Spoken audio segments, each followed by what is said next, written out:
जम्मू कश्मीर केंद्र शासित प्रदेश में जो मुद्दे हैं वो ख़त्म होने का नाम नहीं ले रहे। नमस्कार, आप देख रहे हैं जम्मू परिवर्तन।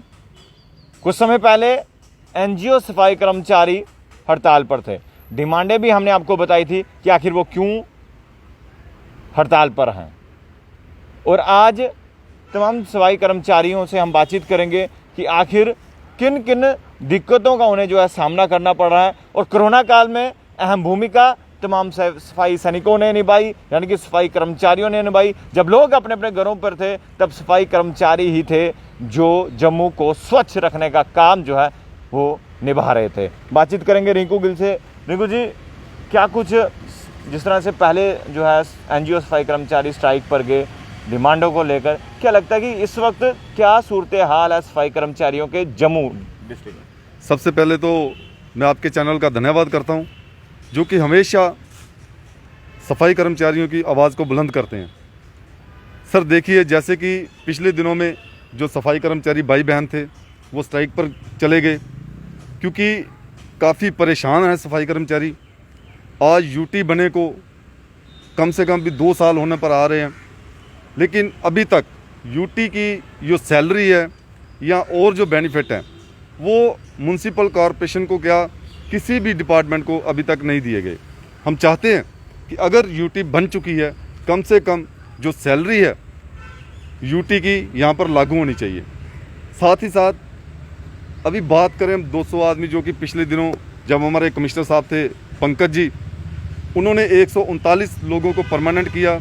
उसके बाद में क्योंकि 1056 पोस्ट हैं हमारे पास, जैसे जैसे वो खाली होती हैं, रिटायर होते हैं लोग, उसी समय उसको भरते जाते हैं।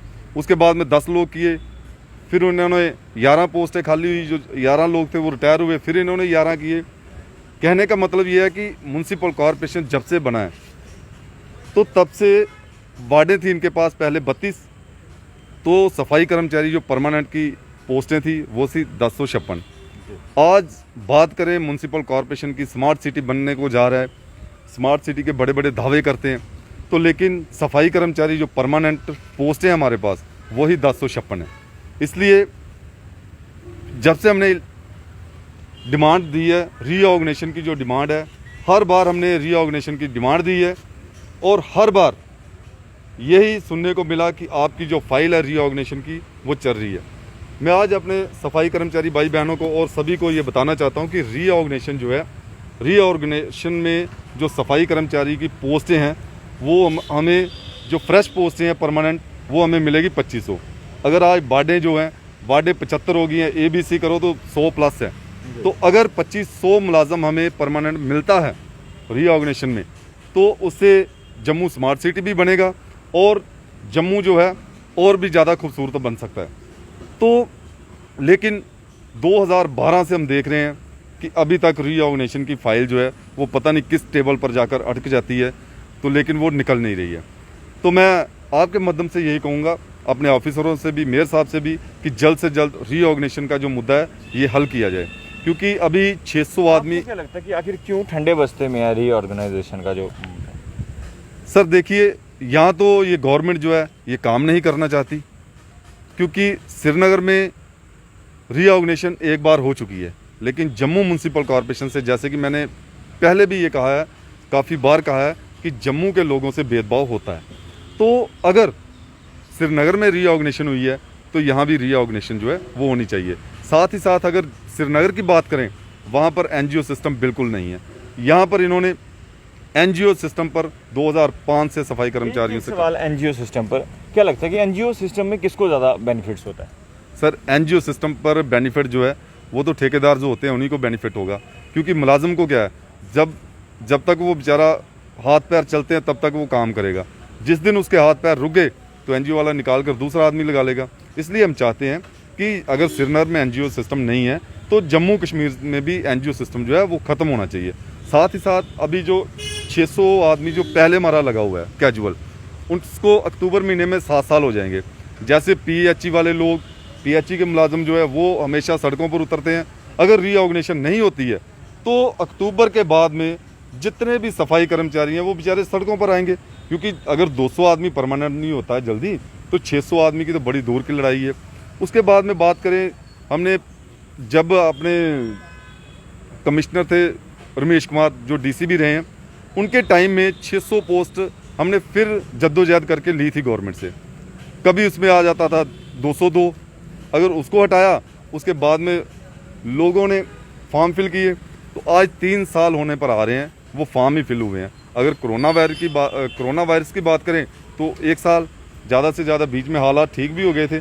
तो अभी भी अगर दुकानों को खुलने का मौका दिया जा रहा है तो कम से कम शादी ब्याह में अगर बोल रहे हैं कि 200-400 आदमी इकट्ठा हो सकता है, तो फिर हम चाहते हैं कि 100 आदमी हमारा करके वो इंटरव्यू किए जाएं और जल्द से जल्द वो 600 आदमी जो है वो लगाया जाए। मुद्दों को लेकर आपने हमारे honourable lieutenant governor Manoj Sinha साहब से मुलाकात करने की कोशिश की?